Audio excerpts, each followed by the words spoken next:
Fundación Libertad y Desarrollo presenta Razón de Estado con Dionisio Gutiérrez.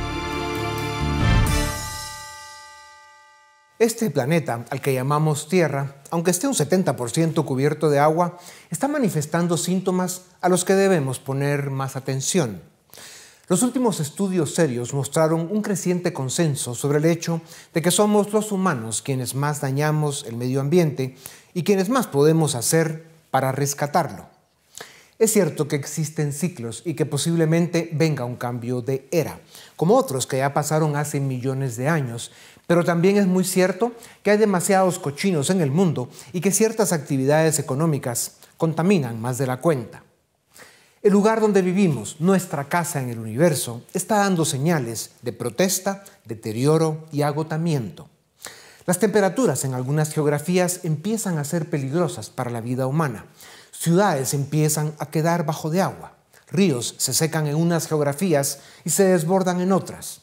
Los glaciares se derriten, la fuerza de los huracanes aumenta, millones de hectáreas de bosques se queman, gran cantidad de cosechas se arruinan por falta o por exceso de agua.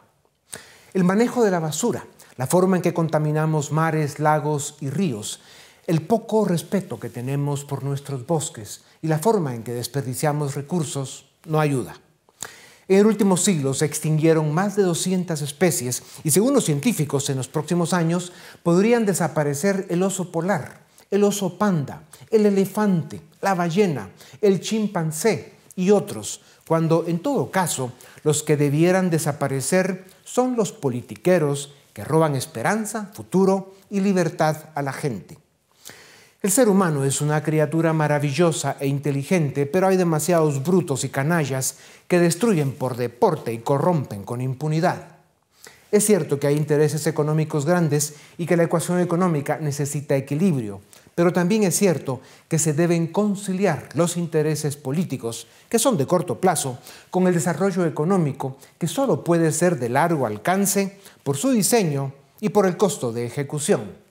De cualquier forma, las generaciones de hoy tenemos dos opciones: o rescatamos y cuidamos nuestra casa, o vamos buscando otro planeta que sea habitable y con recursos suficientes para que emigremos, como lo hacen hoy a pie millones de hombres, mujeres y niños hacia el mundo libre y desarrollado. Solo habrá que construir suficientes naves espaciales y ver si a los humanos nos aceptan en otra galaxia. Los eventos climáticos extremos, como olas de calor, sequías y tormentas intensas, casi se han triplicado en frecuencia en el último siglo, y se espera que estas condiciones se intensifiquen aún más para 2030. La vida, como la conocemos, está cambiando debido a las decisiones que tomamos.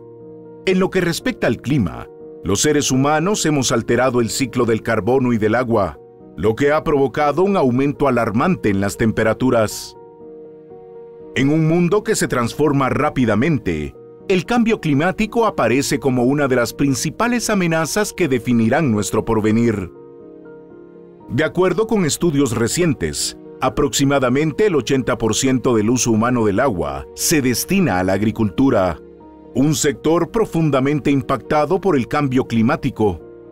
Además, estamos extrayendo agua subterránea a ritmos insostenibles, como lo ejemplifica el caso del acuífero Ogallala, vital para la agricultura en el centro de Estados Unidos. Este acuífero se está agotando rápidamente, con algunas áreas perdiendo más del 80% de su volumen de agua, complicando aún más la situación de la escasez de agua en regiones como Kansas, donde el consumo diario de agua para irrigación supera los 2.000 millones de galones. A medida que enfrentamos estos desafíos, se revela la influencia cultural en nuestra relación con el medio ambiente. Casos como el del río Motagua en Guatemala ilustran cómo los problemas ambientales están profundamente enraizados en el tejido social y cultural. Conocido como uno de los ríos más contaminados del mundo, el Motagua transporta más de 20.000 toneladas de plástico al año al Mar Caribe, representando aproximadamente el 2% de las emisiones globales de plástico al océano. Esta situación refleja la necesidad de abordar nuestras crisis ambientales, no solo desde la perspectiva técnica y científica, sino también a través de un enfoque político, cultural y social. Para combatir eficazmente el cambio climático, es crucial comenzar por detener el incremento de CO2 en la atmósfera. La transición a energías libres o casi libres de carbono como la hidro, la solar, eólica o nuclear es fundamental. Además, la captura y almacenamiento subterráneo de CO2 de plantas de energía y manufactura podría reducir significativamente las emisiones. La actualización de nuestra infraestructura y edificios para que consuman menos energía es igualmente importante. Además, es posible complementar estos esfuerzos intentando eliminar algo del CO2 que ya está en la atmósfera. Por ejemplo, mediante la reforestación, cambiando nuestras prácticas agrícolas para almacenar más carbono en el suelo, o a través de tecnologías de captura directa de aire. Aunque estos métodos no eliminan el CO2 más rápido de lo que lo generamos, son pasos importantes hacia la reducción de nuestras emisiones netas. Según proyecciones actuales, las emisiones globales de gases de efecto invernadero podrían aumentar casi un 9% para el año 2030, en comparación con los niveles de 2010. Este aumento subraya la urgencia de actuar decididamente y con innovación en nuestra respuesta al cambio climático. Es crucial, sin embargo, asegurarnos de que las soluciones no coarten la libertad individual ni limiten el desarrollo, y que las políticas públicas que se implementen garanticen, con equilibrio estratégico, la protección del medio ambiente y el crecimiento económico. La clave para enfrentar esta crisis global está en que seamos capaces de adoptar un enfoque holístico que armonice ciencia, tecnología, política y cultura para mitigar efectivamente los efectos del cambio climático y para garantizar a las futuras generaciones un futuro sostenible. El cambio climático es una realidad innegable. Las fuerzas de la naturaleza se expresan cada día con más ferocidad a través de huracanes de gran categoría, tormentas devastadoras, sequías asfixiantes, aumento en el nivel de los mares y temperaturas extremas en récords históricos. Se habla sobre el niño o la niña, se discute sobre los ciclos planetarios y se señala a países y sectores de la economía como responsables del cambio climático por la contaminación y el daño que ésta le causa a la atmósfera. ¿Cuáles son las causas reales del cambio climático?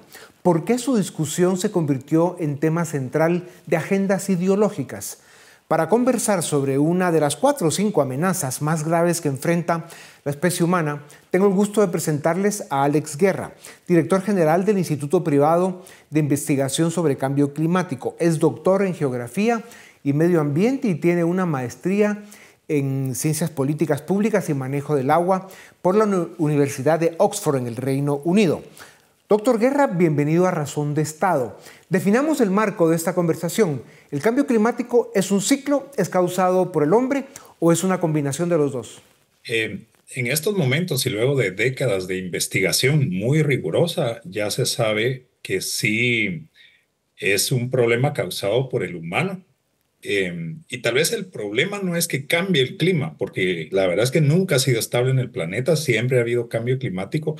La diferencia de lo que estamos viviendo hoy en día es la velocidad de ese cambio. Y sí se sabe, hay una correlación muy fuerte con las actividades humanas, especialmente desde el inicio de la revolución industrial. Por supuesto, el sol tiene ciclos, las erupciones volcánicas muy grandes también tienen efectos sobre el clima. Entonces, hay una combinación de factores naturales, pero la tasa tan rápida de cambio y ese aumento de la temperatura, sí, hoy por hoy ya se sabe que sí es por acciones humanas. Okay. Con la inercia o la tendencia que llevan los fenómenos climáticos, y aunque tomáramos todas las medidas posibles y realistas para detener el daño que causan los países y las actividades económicas que contaminan, que sí lo hacen, como ya lo decías, ¿es reversible el daño o tiene solución en nuestro tiempo de vida, digamos, los próximos 25 o 50 años o estamos amolados? Sí, tal vez lo primero que me gustaría hacer énfasis es que tampoco es el apocalipsis, digamos, y que vamos a dejar de existir, digamos, esas visiones, la verdad es que asustan a la gente y al final no son tan útiles, digamos. Sí tenemos problemas como los que ya estamos viviendo, pero como esta contaminación de la atmósfera que ya se ha dado en las últimas décadas, eso va a seguir haciendo que cambie el clima en las siguientes décadas. Las acciones que hagamos hoy por hoy, sí todavía podemos revertir, digamos, los efectos, pero va a tomar un tiempo el que se logren revertirlo, digamos. O sea que 2, 3 décadas tenemos todavía de cambios, aunque hoy por hoy dejáramos de contaminar la Ya, atmósfera. pero la gran pregunta es, ¿estamos haciendo las tareas? ¿Se está haciendo el extraordinario esfuerzo para detener el daño que estamos causando al medio ambiente? ¿O realmente no solo no estamos haciendo lo suficiente o nada, sino que además vamos tarde? Pareciera que sí vamos tarde, no se está haciendo lo que se esperaría o tan rápidamente. Y ese fue el resultado de una evaluación que se hizo en 2023 y que se dio a conocer en la COP28 en Dubái, de que todavía no son suficientes todas las tareas y todas las acciones que se están tomando. Necesitamos hacer mucho más. Ya.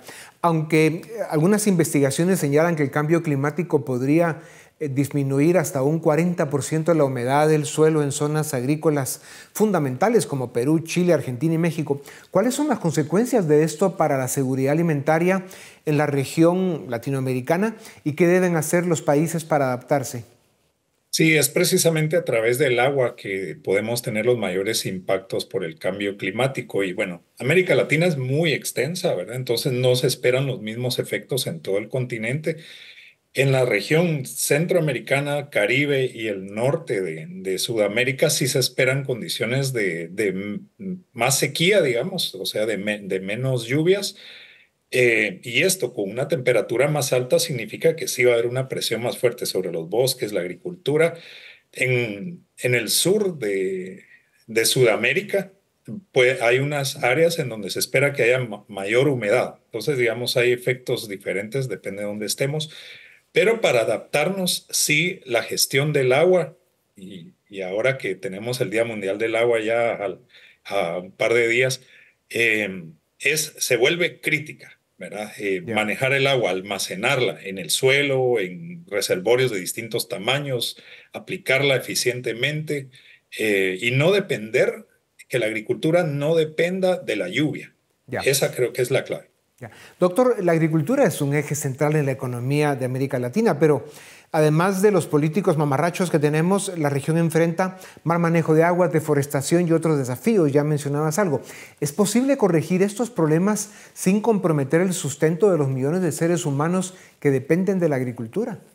Es posible y, y yo creo que es obligatorio que lo hagamos, pero tenemos que ser muy inteligentes, ¿verdad? Tenemos que saber cómo invertir, tenemos que entender que también pues hay empleos que mantener y los agricultores son los que tienen mucho del riesgo, pero sí se necesita una voluntad política bastante fuerte y que seamos muy estratégicos en la búsqueda de las soluciones a los problemas. Pero sí es una necesidad y afecta pues, a un porcentaje importante de la población Claro. latinoamericana. Claro, la impresión que damos es que hacemos poco o nada, ¿no?, para enfrentar pues, una amenaza tan grande. Se anticipa que el aumento del nivel del mar y el calentamiento de los océanos continúen impactando la región, especialmente las pequeñas islas y los países centroamericanos, ya decías algo. ¿Qué impactos a largo plazo se prevén para las comunidades costeras del continente? ¿Se puede revertir esto? Esa es una de las cosas que va a ser más lento de revertir y yo tal vez lo resumiría en dos impactos principales. Uno es que a medida que tenemos el nivel del mar más alto, entonces la salida de los ríos se hace más difícil. Entonces cuando tenemos eventos extremos de lluvia, es más fácil que hayan inundaciones costeras. Ese es uno. El segundo es que a medida que tenemos más masa de agua salada, esta va haciendo presión sobre los acuíferos en las costas y entonces se puede ir salinizando. De hecho, ya hay indicios de salinización incluso en Guatemala.